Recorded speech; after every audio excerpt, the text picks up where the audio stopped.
나의 사랑하는 새끼로 개어졌으나 어머님의 무릎 위에 앉아서 재미있게 듣던 말 그때 일이 지금도 내가 잊지 않고 기억합니다. 귀하고 귀하다 우리 어머님이 들려주시던 재미있게 듣던 말이 책 중에 있으니 이 성경 나는 사랑합니다. 옛날 영맹스럽던 다윗 왕의 역사와 유대 청년 다니엘의 경험과 주의 선지 엘리야 병거 타고 하늘에 올라가던 일을 기억합니다. 귀하고 귀하다 우리 어머님이 들려주시던 재미있게 듣던 말이 책 중에 있으니 이 성경 나는 사랑합니다. 예수 세상 계실 때 많은 고생하시고 십자가에 달려 돌아가시리 어머님이 읽으며 눈물 많이 흘린 것 지금까지 내가 생각합니다. 귀하고 귀하다 우리 어머님이 들려주시던 재미있게 듣던 말이 책 중에 있으니 이 성경 나는 사랑합니다. 그때 일은 지나고 나의 눈에 화나오 어머님의 말씀 기억하면서 나도 시시때때로 성경 말씀 읽으며 주의 뜻을 따라 살려 합니다. 귀하고 귀하다 우리 어머님이 들려주시던 재미있게 듣던 말이 책 중에 있으니 이 성경 나는 사랑합니다.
안녕하십니까?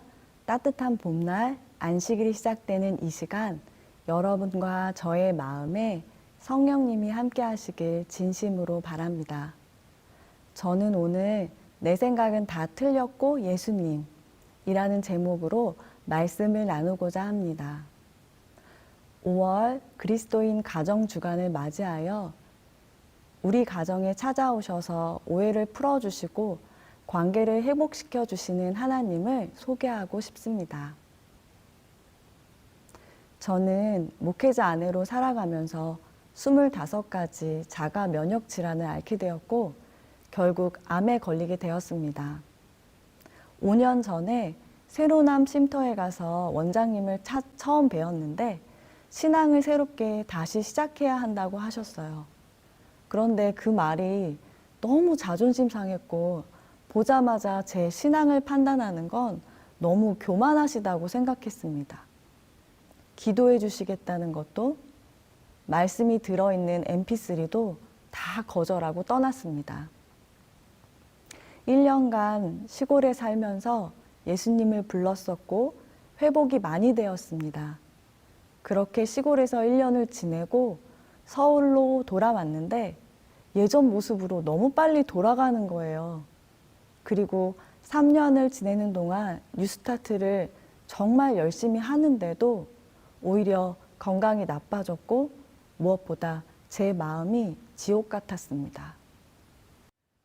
모든 사람의 결국은 일반이라 이것은 해 아래에서 행해지는 모든 일 중에 악한 것이니 곧 인생의 마음에는 악이 가득하여 그들의 평생에 미친 마음을 품고 있다가 후에는 죽은 자들에게로 돌아가는 것이라.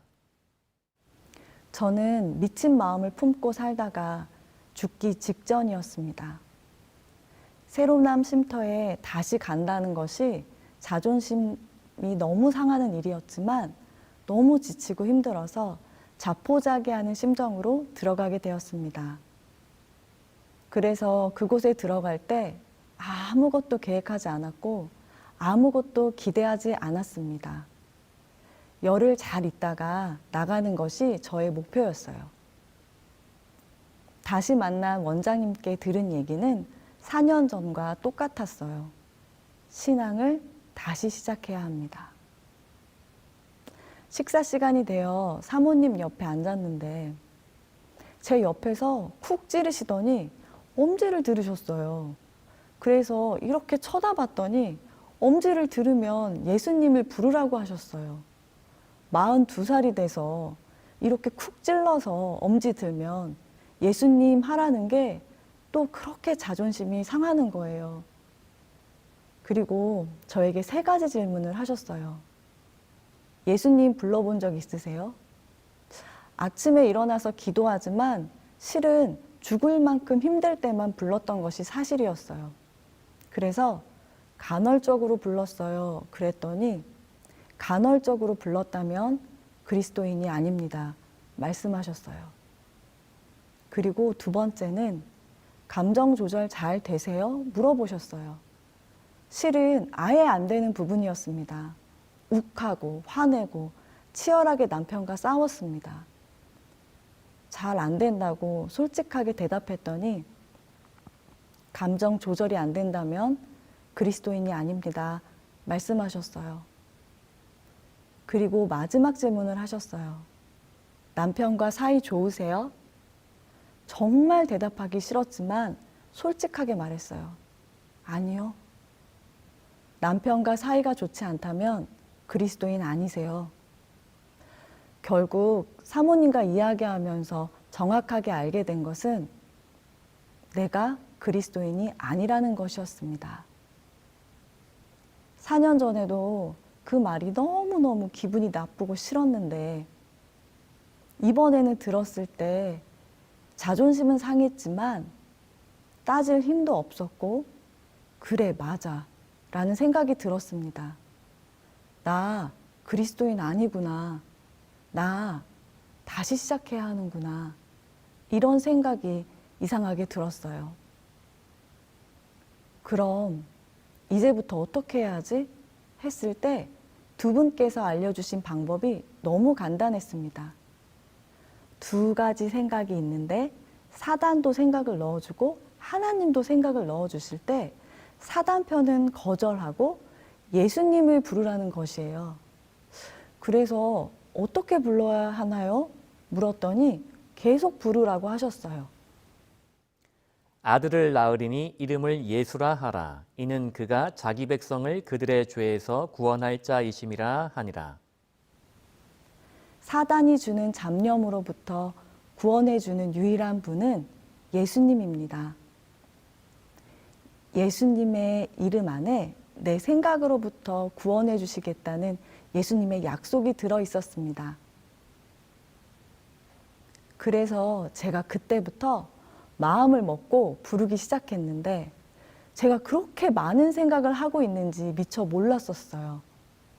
생각이 들어올 때마다 정말 계속 예수님을 부르기 시작했는데 너무 부르다 보니까 나중에 어떤 생각이 들었냐면 연불 외는 것 같지 않니? 라는 생각이 들어왔어요. 사모님이 그러셨거든요. 내 생각은 다 틀리고 예수님만 부르라고. 그래서 연불 외는 것 같다는 생각이 들어오자마자 예수님, 예수님, 예수님을 불렀어요.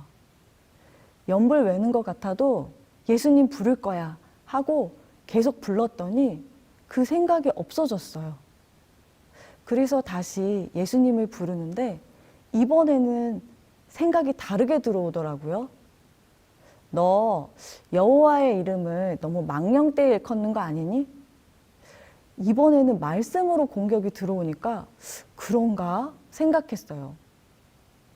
그러나 다시 내 생각은 다 틀렸고 이것도 예수님, 망령되이 부르더라도 일단 예수님 부를 거야.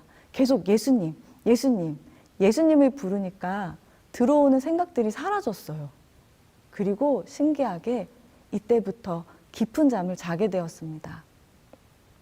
그리고 하루가 지나고 이틀이 지나서 전혀 생각하지 못한 것을 하게 되었어요. 그게 뭐였냐면 저희 남편에게 용서를 구해야겠다는 생각이 들었어요. 실은 제가 남편에게 사과 받아야 한다고 생각했는데 반대로 제가 용서를 구해야겠다는 생각이 든 거예요. 근데 이 마음이 왜 드는지 모르겠는 거예요. 그리고 또 제가 뭘 잘못했는지도 몰랐어요. 그때 갑자기 생각난 게 저희 남편이 저에게 항상 했던 한 가지 말이 떠올랐어요. 운전하면서 체념하듯이 했던 말이 뭐였냐면 당신은 나를 믿지 않아 였어요. 믿으니까 살지 그렇게 생각했었는데 왜 저 말을 하지?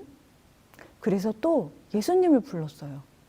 예수님을 부르다가 알게 된 사실이 뭐였냐면 제가 저희 남편이 저에게 잘못한 것들을 데이터처럼 항상 껴안고 살았다는 것을 알게 되었습니다. 그래서 비슷한 일이 생기면 지나간 얘기들을 꺼내면서 잔소리하고 화냈습니다. 내가 지나간 옛날 얘기를 할 때마다 이 여자가 이 문제를 가지고 계속 생각하면서 나를 믿지 못하는구나. 아, 이렇게 느꼈구나 라는 것을 제가 그때 처음 알았어요.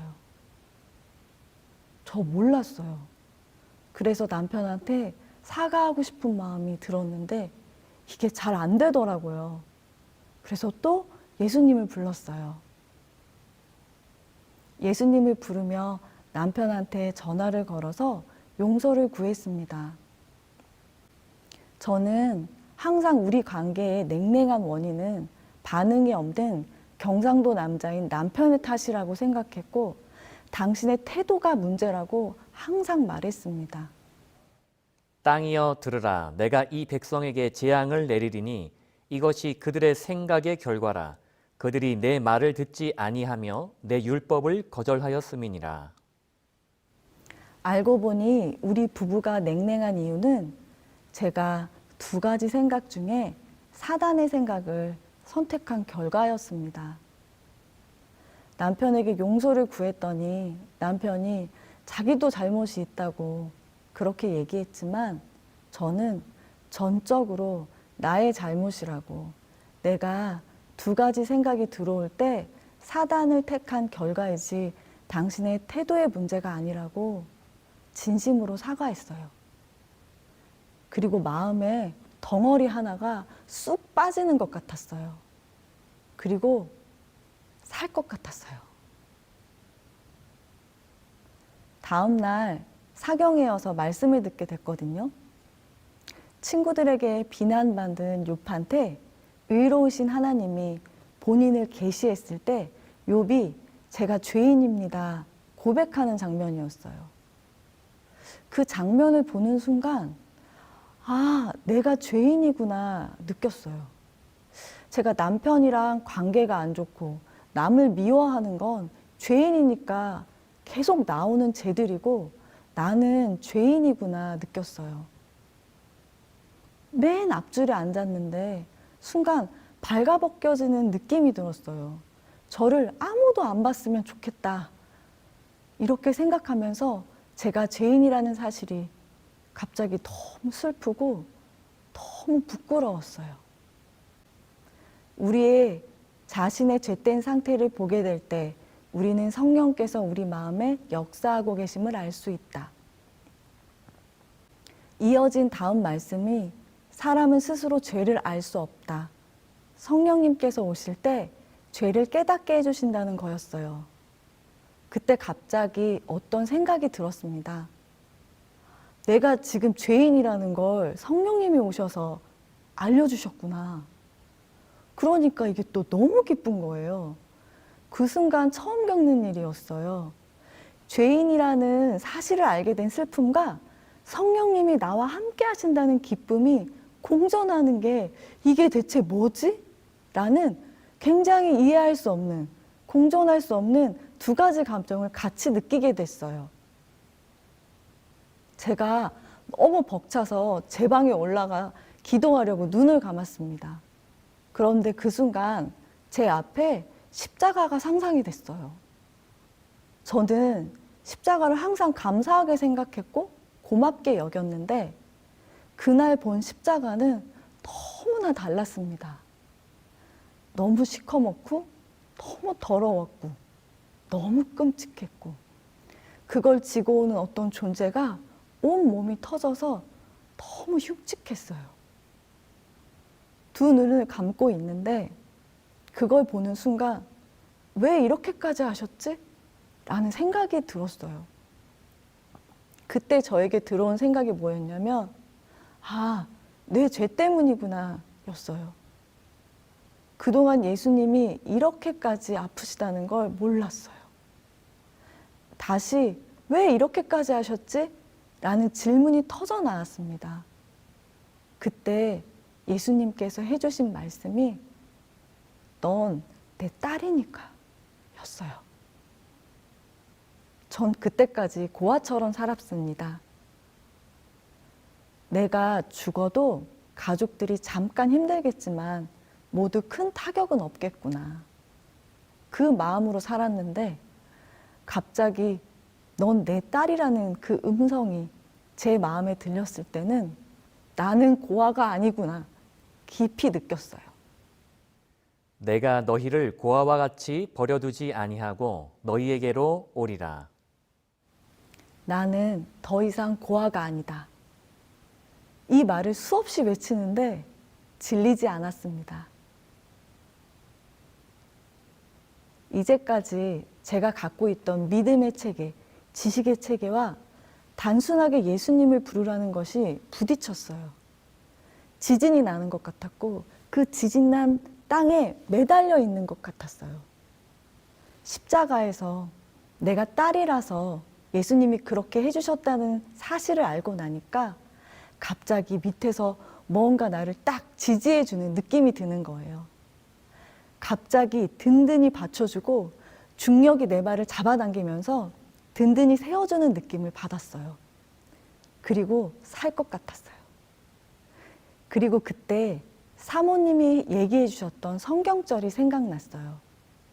예수님이 십자가에서 하셨던 기도입니다. 예수께서 가라사대 아버지여 저희를 사하여 주옵소서 자기의 하는 것을 알지 못함이니이다 하시더라. 저는 이 말씀이 저한테 해당하는 말씀이라고 한 번도 생각해 본 적이 없어요. 그 십자가를 본 날 용서하기 힘든 저희 아버지가 생각이 났어요. 저희 아버지가 어떤 잘못을 하셨는데 저희 가족이 힘들게 용서했거든요. 그런데 그 일이 자꾸 반복되고 반복될 때마다 가슴이 찢어지는 것 같았어요. 그렇지만 저는 그리스도인이고 사모니까 아버지께 밥 차려드리고 찾아가고 의무를 다했어요. 하지만 그런 일이 반복되었을 때 제가 폭발했어요. 이제까지 참아왔던 화를 아버지께 쏟아냈습니다. 그런데 그 십자가를 본 날 친정 아버지가 우리의 용서를 하찮게 여겼듯이 나도 예수님의 용서를 하찮게 여겼구나. 내가 수없이 사단을 선택할 때마다 예수님 가슴을 수없이 찢었구나.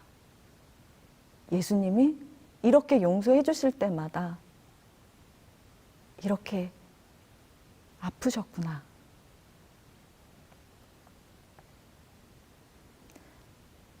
아빠나 나나 똑같은 죄인인데 나는 의로운 그리스도인 사모니까 뭐라고 할 자격이 있다고 생각했구나.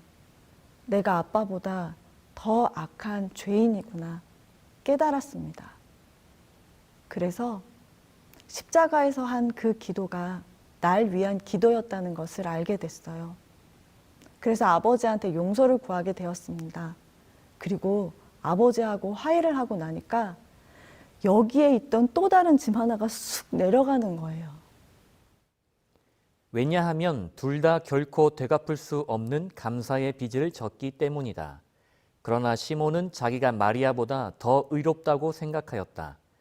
그러므로 예수께서는 그의 죄가 참으로 얼마나 큰지를 보여주기를 원하셨다. 저는 제가 마리아인 줄 알고 살았는데 알고 보니 저는 시몬이었습니다. 500데나리온의 빚이 50데나리온의 빚보다 많은 것처럼 그의 죄가 그 여자의 죄보다 훨씬 더 크다는 사실을 예수께서는 그에게 보이기를 원하셨다. 이제 시몬은 새로운 빛 가운데서 자신을 바라보기 시작하였다. 나의 죄를 볼 수 있었던 것은 예수님의 따뜻한 사랑 때문이었습니다. 그 사랑이 없이는 절대 죄를 볼 수 없었을 거예요. 성령님께서는 저를 예수님께로 점점 더 이끌어 주셨고 그분의 사랑을 온전히 보여주셨습니다. 사단이 일어나 이스라엘을 대적하고 다윗을 격동하여 이스라엘을 계수하게 하니라. 여호와께서 다시 이스라엘을 향하여 진노하사 저희를 치시려고 다윗을 감동시키사 가서 이스라엘과 유다의 인구를 조사하라 하신지라. 이 말씀이 결정적으로 저를 완전히 자유하게 했어요. 원장님은 하나님은 절대 치시지 않는다. 절대 사랑이시다. 하나님은 사단이 잘못한 것도 내가 잘못했다고 하신다고 말씀하셨습니다. 이것이 무슨 말씀인지 이해하고 싶어서 애써 더 집중하고 있다가 또 내가 이해하려고 하는구나. 예수님, 내 생각대로 이해하기를 포기합니다. 제가 이해해야 한다면 예수님이 이해시켜 주세요. 이렇게 기도하고 조용히 기다렸습니다. 그때 내 마음속에 한 음성이 들렸어요. 내가 너 암 걸리게 해서 미안해? 대체 이게 무슨 말이야? 저는 당최 이해할 수가 없었습니다. 내 생각은 다 틀렸고 예수님, 이게 무슨 말인지 알아듣게 해주세요. 예수님을 불렀을 때 계속 동일하게 들려온 음성이 뭐였냐면 내가 너 암 걸리게 해서 미안해? 였습니다. 너무나 이상했어요. 암은 내가 두 가지 생각이 들어올 때마다 사단을 선택한 결과인데 사단이 준 건데 이게 무슨 말이야? 도무지 이해가 되지 않았습니다. 내가 너 암 걸리게 해서 미안해. 이 말을 예배당 맨 앞에 앉아서 30번 넘게 들었어요. 마지막으로 들렸을 때 깨달았습니다. 이 말을 할 수 있는 존재는 아빠다. 이 말을 할 수 있는 존재는 아빠야. 아빠밖에 못해. 암 걸리고 투병 생활하면서 몰랐어요. 제가 이 말을 진짜 듣고 싶어 했다는 걸 이때 알았습니다. 전 이런 말이 세상에 존재한다는 걸 몰랐어요. 내가 너 암 걸리게 해서 미안해. 아빠가 다 잘못했어. 이 말은 내가 이제까지 이고지고 살았던 모든 짐을 다 내려놓게 하는 말이었습니다. 되게 버르장머리 없이 나아버린 첫말. 아빠 왜 이제 왔어? 내가 얼마나 찾았는데. 나 되게 힘들었어. 그랬더니 예수님이 미안해. 아빠가 잘못했어. 너 고생시켜서 미안해. 아프게 해서 미안해. 외롭게 해서 미안해. 아빠가 다 잘못했어. 예수님은 자꾸 말도 안 되는, 그러나 내가 너무나 듣고 싶었던 말을 계속 하셨습니다. 저는 5살 아이처럼 엉엉 울었어요. 왜 이제 왔냐고. 나 너무 아팠는데 왜 이제 왔냐고. 다 아빠 잘못이라고. 한평생 사람에게 해본 적이 없는 온갖 땡깡을 다 피웠습니다. 그런데 그렇게 혼자 울고 마음대로 땡깡 피는데 마냥 기쁜 거예요. 나 아빠 있구나. 내 땡깡을 다 받아주는 아빠가 있구나. 저는 그날 밤 작은 그 방에서 아빠한테 지난날 모든 것을 다 사과받았습니다. 암 걸린 거 아빠 책임이야. 나 그동안 고생한 거 다 아빠 책임이야. 나의 하늘 아빠는 나의 땡깡, 나의 죄, 나의 모든 서러움을 다 받아주셨습니다.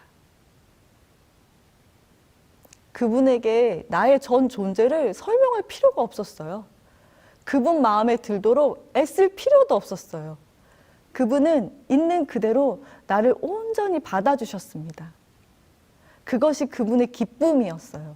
저는 그날 밤 그것을 확인했습니다. 저는 그분의 딸이었어요. 읽어도 와닿지 않았던 말씀은 사실이었습니다.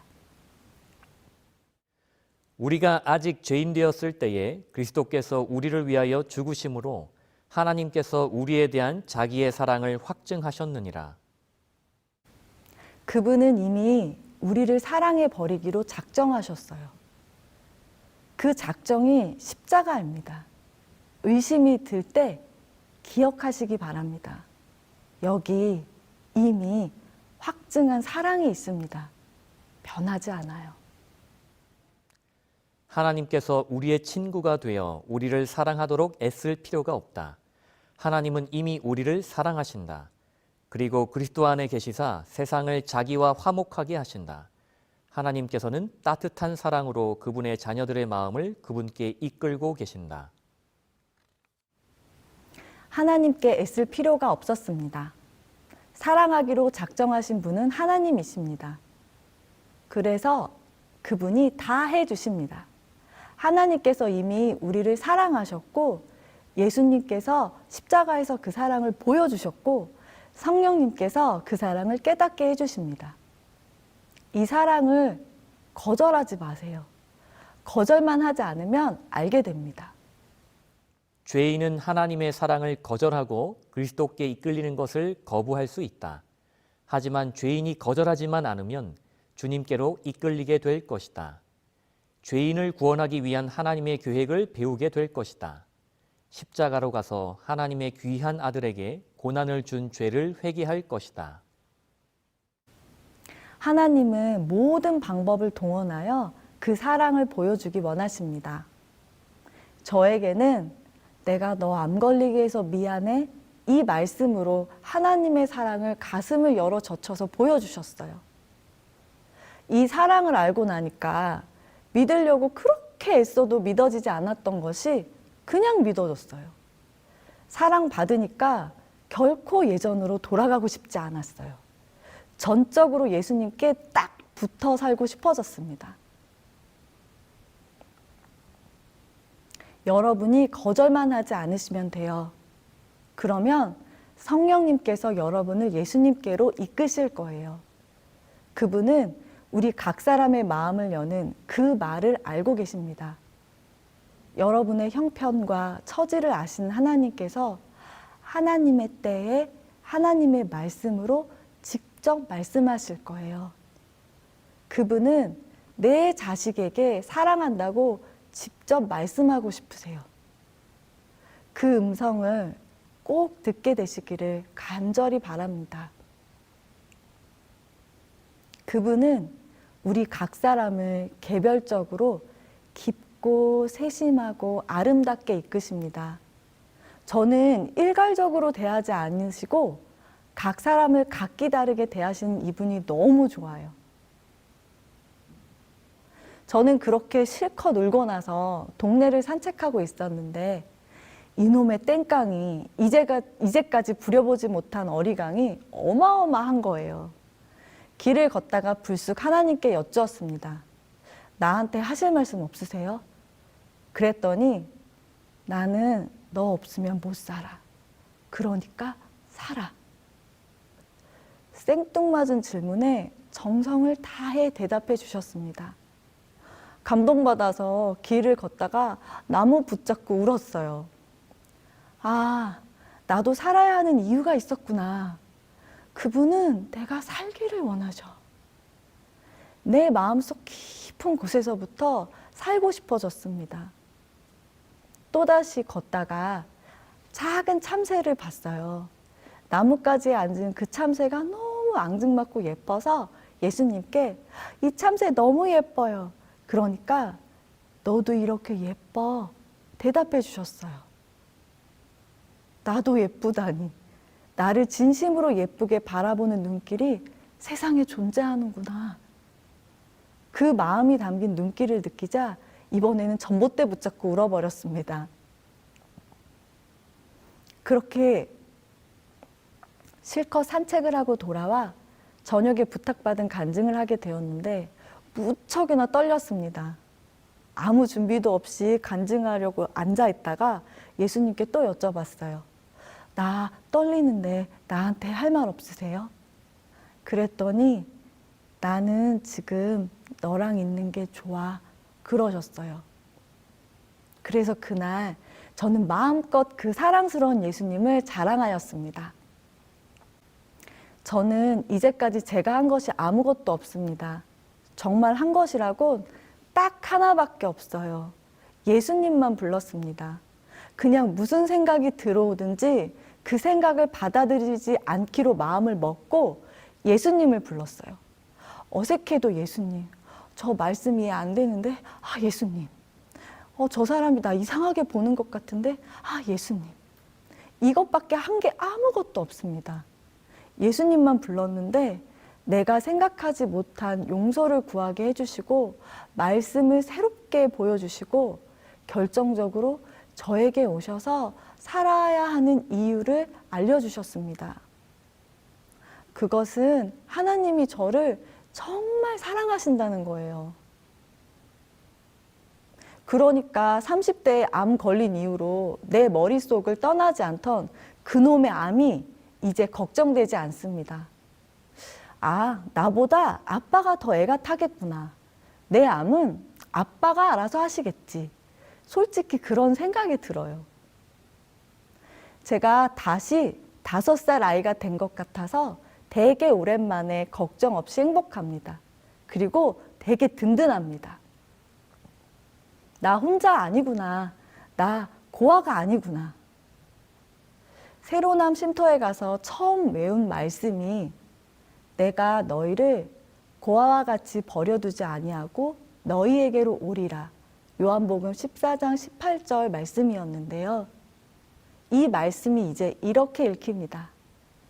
내가 주리를 고아와 같이 버려두지 아니하고 주리에게로 오리라. 아멘. 저는 이제 고아가 아닙니다. 앞으로도 제가 하는 일은 예수님만 부르는 것이에요. 또 넘어지고 또 실수하지만 이제 두렵지 않습니다. 왜냐하면 주 예수 그리스도, 그 아름다운 이름이 내 것이기 때문입니다. 나의 자녀들아, 내가 이것을 너희에게 쓰면 너희로 죄를 범하지 않게 하려 함이라. 만일 누가 죄를 범하여도 아버지 앞에서 우리에게 대언자가 있으니 곧 의로우신 예수 그리스도시라. 저에게는 자기 백성을 저희 죄에서 구원하시는 예수님의 이름이 있습니다. 더 기가 막힌 사실은 그분이 내 아빠라는 겁니다. 예수님을 부르면 그분이 오셔서 다 해주십니다. 걱정할 것이 하나도 없어요. 걱정하는 대신 우리의 대언자 되신 예수님을 쳐다보세요. 모세가 광야에서 뱀을 든 것 같이 인자도 들려야 하리니 이는 그를 믿는 자마다 명생을 얻게 하려 하심이니라.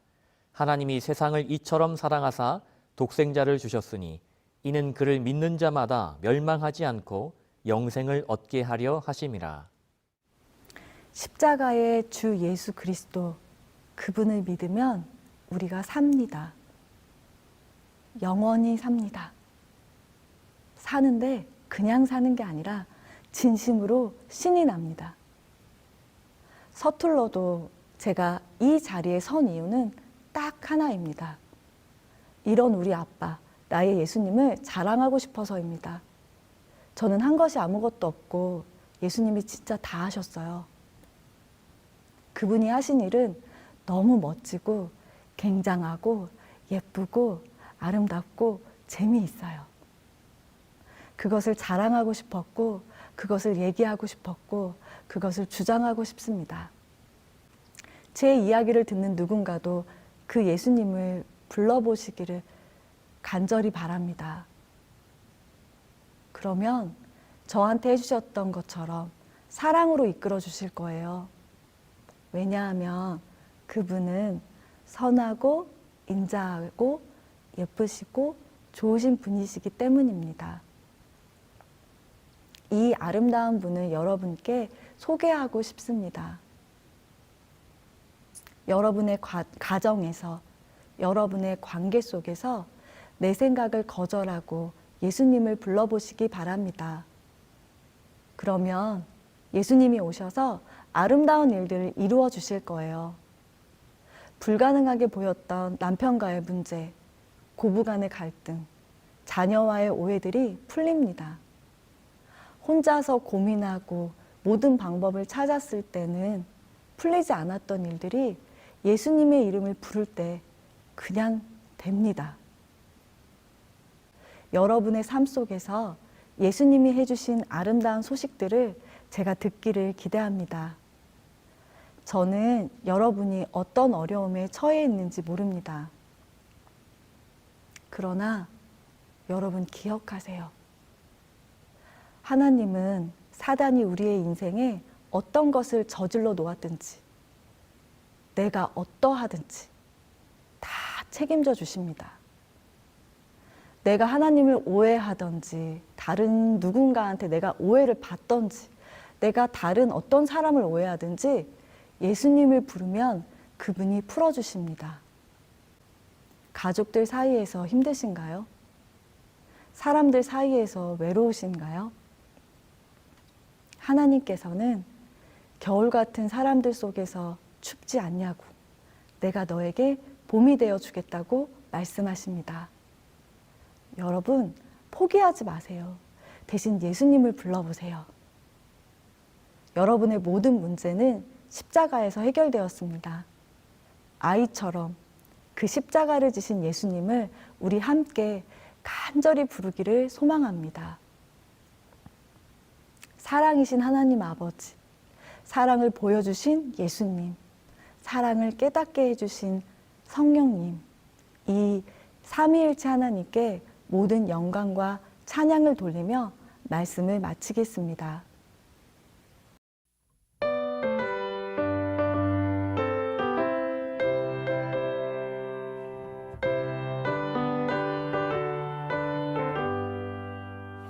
우리 즐거운 하늘 집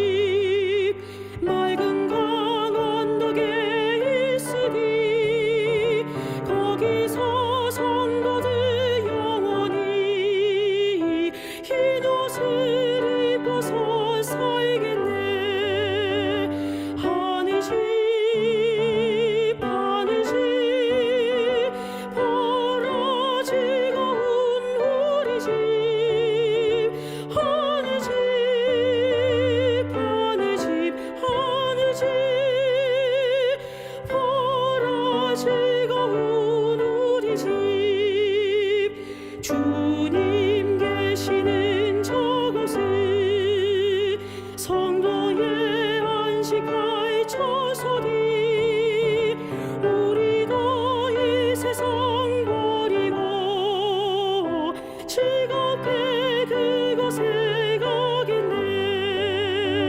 하늘집 하늘집 주님 계시는 하늘집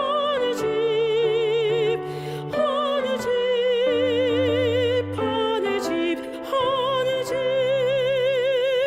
주님 계시는 하늘집. 우리 여행을 끝내고 본향에 이를 날 벌잡네. 하늘의 천사가 내려와 우리를 영접해 가겠네. 하늘집 하늘집 본향 이를 날 벌잡네. 하늘집 하늘집 하늘집 본향 이를 날 벌잡네.